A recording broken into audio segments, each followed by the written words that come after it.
Welcome everyone today. I'm here to interview Katie Fisher, who's the Chief Commercial Officer at Food Bank Victoria. I'm Gillian Vesti, Deputy Dean Learning and Teaching in the School of Accounting, Information Systems and Supply Chain. So Katie, we've got so many questions to ask today, but perhaps I'd like to start off by asking you a little bit about Food Bank Victoria, what the business is about and what drove you to become involved with Food Bank Victoria. I'm the Chief Commercial Officer at Food Bank Victoria, and Food Bank is a not-for-profit organisation that exists in every state and territory across Australia under a federated model. And we provide food relief and food assistance to people across the country who are doing it tough for various reasons. And that may be that they're financially not able to secure food at a point in time, but it might also be that they're in situations where there's physical limitations in being able to access food. So COVID was a really interesting time where being able to get to the supermarket, which we just assume is something we can do, that kind of ability was taken away. And so we did a lot of work in making sure people had access to food in that time. And then when things like disasters happen, so in bushfires, we look at response and recovery activations. In Victoria, at the moment, we feed 69,000 people every single day. So the scale of need and demand for accessing healthy food is something that probably surprises a lot of people. And that number's just Victoria. When you look at that across Australia, it's a pretty significant number. Multiplier. So you must get a lot of satisfaction out of feeling that you're doing good in the world.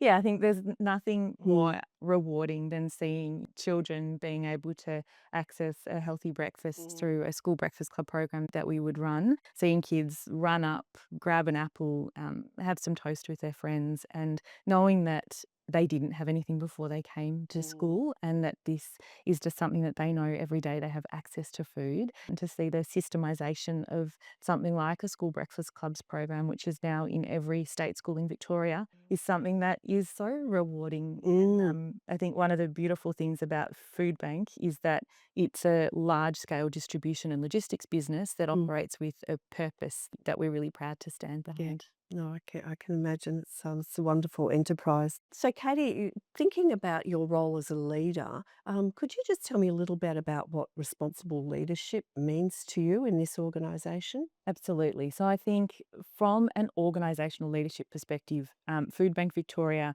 exists to serve our community, but it's also funded by community. So the revenue that comes into the organisation comes from individual people who donate, and it comes from corporate partnerships and philanthropy. So from a leadership perspective, we have an obligation to make sure that we're stewarding those funds and that trust that's placed in us. So at an organisational level, there's a lead role that we see that we play in that. In terms of leadership within the organisation, it always comes back to providing a safe work environment for the people that are employed by Food Bank, the volunteers that we work with, and the communities that we serve. And then I think from a leadership perspective, looking at how do we create a sustainable business from a financial perspective and also from an environmental perspective and what that looks like.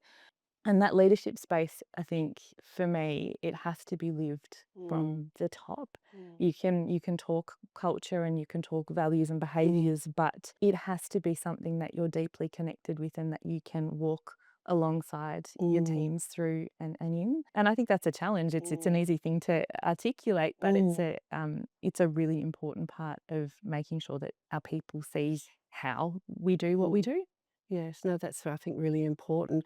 And I wondered then about the policies that sort of underpin what you do. Do you have sort of formal policies in place? Does that sort of help guide that culture and that direction that you would like for the organisation? Yeah, we do. I think we have a range of policies and procedures, I think, that guide the how and the what of what we do. Again, we come back to safety as the sort of primary focus around what we do, and we have policies around occupational health and safety, a big focus on psychosocial and sort of well-being from a safety perspective. But then I think the policies that we have, I guess, guide how we behave and expectations and frameworks around how we want our team members to show up and how we expect them to act ethically, act transparently, and behave. And so I think that focuses around a sort of a code of conduct, which everyone's inducted in and everyone sort of aligns against. Then we would have policies and things around sort of financial obligations. Mm, So things like how do you use a credit card, who has delegations of authority, mm, who can sign things off, and what does that look like transparently, and from a process mm. perspective. I think recently we've really started to see a lot more work in that policy space from a security and privacy perspective. Yeah. We have an awful lot of donor data, Mm, so lots of credit card information and mm, lots of personal details from hundreds and thousands of mm. individuals. So really looking at what would breaches in our IT systems look like, Mm, and you've seen that in sort of corporate mm. Australia Yeah. fairly regularly. What does that look like from a not for Mm. profit, and how would that Yeah. impact our business if some of that's breached? So we definitely have a lot of policies and I procedures that sort of can guide that. imagine. Yeah, and it's not cheap either to manage a lot of that security.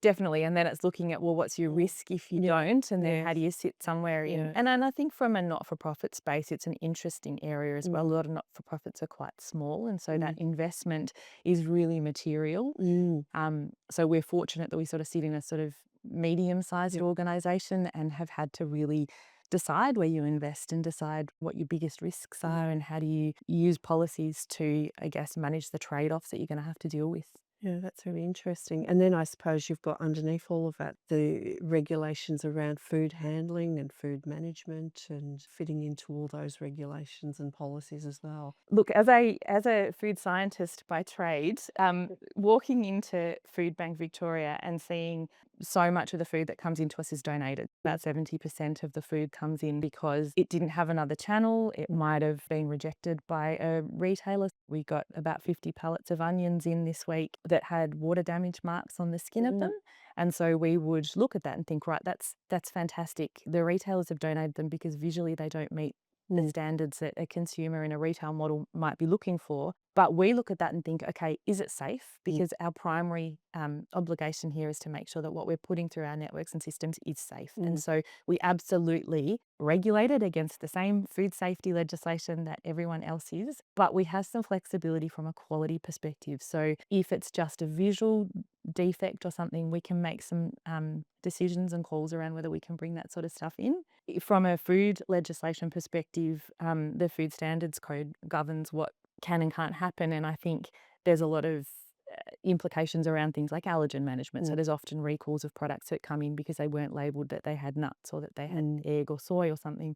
We would be able to make decisions around whether we could take that stock in because we have 600 volunteers who could physically pick up every individual unit and relabel it if that was Mm. something that was going to allow quality and safe food Mm. to enter a distribution channel. From a regulation and framework perspective, we sit very much in a grey Mm. area Mm. by design, and Mm. then we have to sit and look at, well, what's our risk appetite in Yeah. this, and how can we use that to make sure that healthy food is connected with Mm. Victorians doing it tough, but absolutely in a dignified and safe way. Mm. No, that's great. And I suppose having all those volunteers is just amazing to support that otherwise wouldn't have happened and food might have just been wasted. I think it's the only way Mm. that a model like this Mm. can work, Mm. because everything comes in, and we're talking millions and millions of kilos. Mm. Everything comes in on one pallet and it's physically picked up and moved to another or sorted and put in a different Mm. box. So that labour model, it would be completely non-viable if it was a paid labour model. Yes. And Yeah. our volunteers come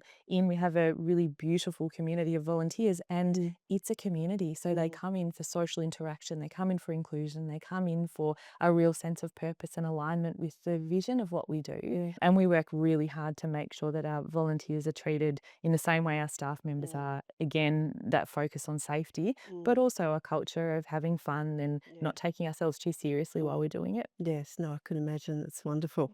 Now we're thinking more about the ethical decision making, and you obviously have to make some trade-offs around that space, especially about what to accept, what not to Mhm. accept, and maybe some examples if you could talk about some of that. It's definitely everything that happens in food banks sits Mm. in that grey. So that Mm. trade-off piece is something that we consider every day. We have a vision of healthy food for all, and that means that we don't bring in chips, lollies, Mm. and soft drink, Mm. because we want to make sure that every dollar that we invest is moving food that forms the basis of culturally appropriate meals. But we had one of the big fast food companies come to us and say, "We'd love to do a national TV campaign, and we love Mm, to call out Food Bank in that. And we want to show that we give you guys frozen chips. mm, And so we've sat back and sort of said, well, the frozen chips don't necessarily align with what mm, we see as our remit to bring healthy food to communities. But the trade off is this is amazing exposure from a mm, brand perspective. So, how do you sit in that space and mm, do you take those sorts of opportunities? mm, And in that example, we did. mm, There was a lot of discussion between the different states of Food Bank. We're all independent mm, entities around what that trade off potentially looks like. mm, And in that example, we went with it. But I think there was another one not that long ago where there was an organisation that had some underpayment issues that mm, had quite a prominent lens at the time. And they came to us and said, we'd love to give you this cash. mm, And in return, we'd love to do some PR exercises to mm, make sure that we can be seen publicly doing mm, some good, which will support our position mm, as this sort of stuff goes through both media and obviously the court. And we walked away from that. We said, mm. look, the trade-off there is obviously the cash is really something that we want and something Yeah. that allows us to continue to Mm, deliver food and our mission. mm, But we had to sit there from an yeah. ethical perspective and make a decision around whether that was utilizing our brand for something that we would be proud to stand next to. There's trade-offs every Mm, day. yeah, and they're really powerful trade-offs as well. And I suppose also having food bank in different states as well as the national, do you then would work very much together on making sure because maybe a trade-off for you might not be a trade-off for another state. Would that be right? Definitely. I Yeah. think when you have a national brand and you have separate entities that Mm, run separate businesses, your brand risk is very different. mm, And when you look at, say, a state like Tasmania, who don't really have much food manufacturing, so they don't have access to a lot mm, of FMCG type products, manufactured products, they have really great produce. When we look at this from a trade-offs perspective, we look at a national position and we say every single human in mm, Australia who is food insecure is equal.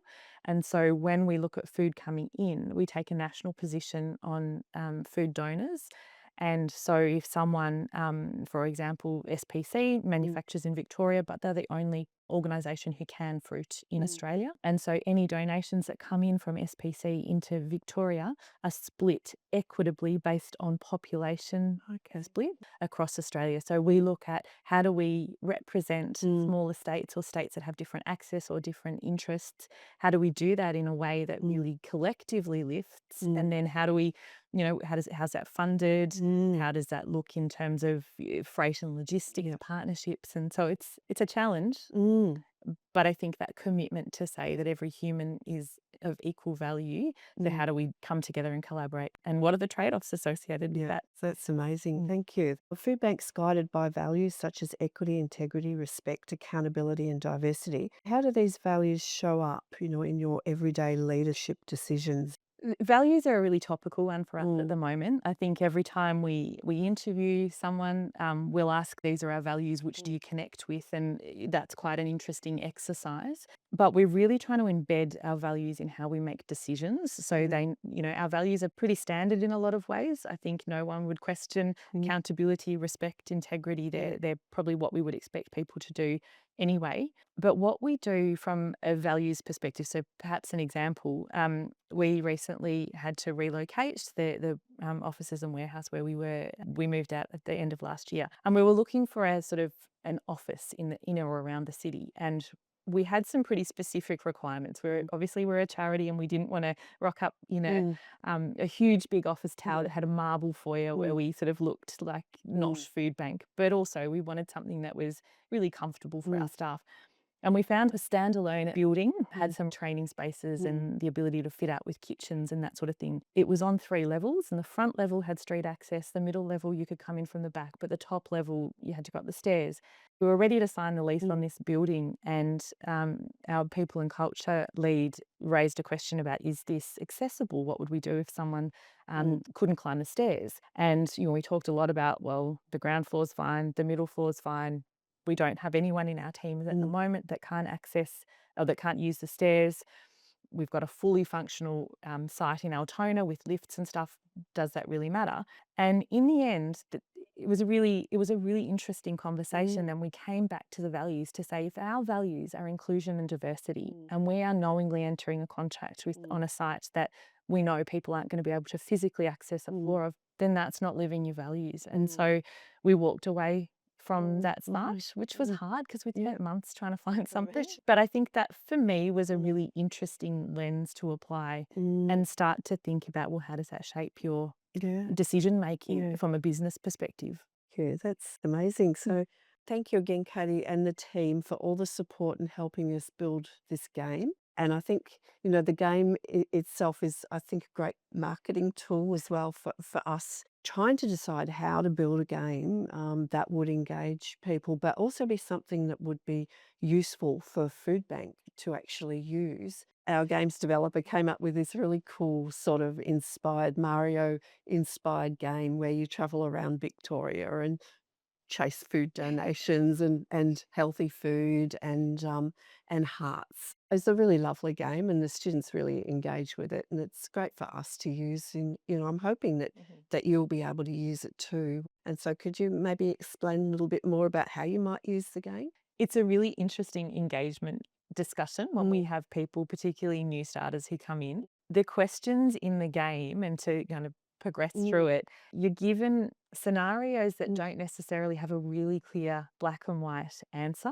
And I imagine it's the same way that your students would approach Yes. some of these questions. We can sit back and go, well, if this context was provided, then we would make this decision. Mm, But if this context wasn't, then what would that potentially look yes. like? And I've been at Foodbank for quite a long time and I didn't get them all right when I played the game, which was really interesting. Yes. So there's a question in there about marathon runner has Mm, offered to go and do a marathon and mm, raise money for Food Bank mm, along the way. Would we be up for that? mm, Would we take that cash? And I said, absolutely. But our fundraising team who'd sort of mm, written the response to that had said, no, we wouldn't because there's a public liability piece mm, and we wouldn't feel comfortable sending someone running along a freeway mm, on our behalf. And mm, so that triggers internal mm. conversations around what is our risk appetite? Yes. What is our framework for making Mm, decisions? It's a really interesting way for us to build conversation and to challenge thinking mm, internally, quirky and interesting and yeah. unusual way from a Yeah. business perspective. Yeah.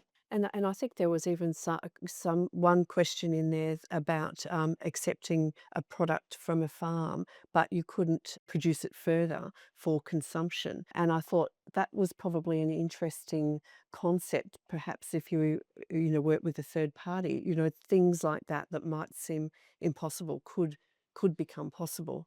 And honestly, that's our day to day. So you Mm, get offers of all sorts of things. Like mm, I don't even know where to start with some of the offers that come in mm, for donated food. But we have to look at, we get a lot of big check bins of mm, produce come in, and that's amazing. But when they come in, that requires labour to downpack them into 10 mm, kilo boxes mm, so that our charities can get them into community houses and mm, neighbourhood houses. mm, And our charities that take the food don't necessarily have forklifts and stuff. So we're transferring everything into smaller containers. So mm, there's an opportunity cost that mm, comes in with, bringing bulk in versus bringing small produce in. There's a food safety mm, element around all of this. There's a waste component if mm, what's coming in is, mm, having to be really heavily sorted. Is that logical? Is that sensible? Do we have the operational mm, capacity? So it can start a lot of mm, conversations. And I think what's been really interesting for us is using examples like that food mm, donation one with our marketing team or with our fundraising yeah, team or with our IT team yeah, to really get them to start to understand and challenge their yes. thinking and their impact within their roles. Yes. Mm. Yeah, no, definitely.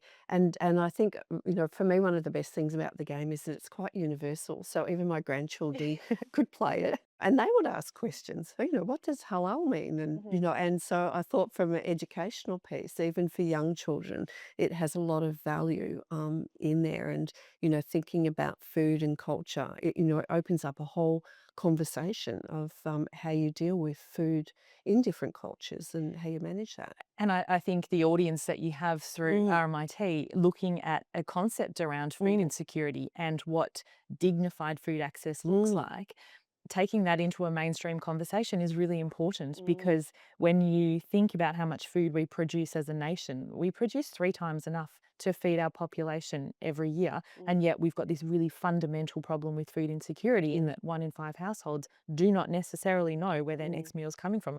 Something like this game is a really safe way mm, to introduce the concept. We're not mm, sitting here going, oh, this is a terribly sad situation. We're mm, saying this is the reality of what's going on. mm, How can we get really clever minds mm, in amazing courses that mm, you're running? How can we get people thinking about, mm, what does this look like at a systems level to mm. solve the Yeah. disconnect between farm gate food waste Mm, and food insecurity? mm, Because it shouldn't exist, and mm, we need to prioritize our thinking and our mm. really clever minds in this space. No, fantastic.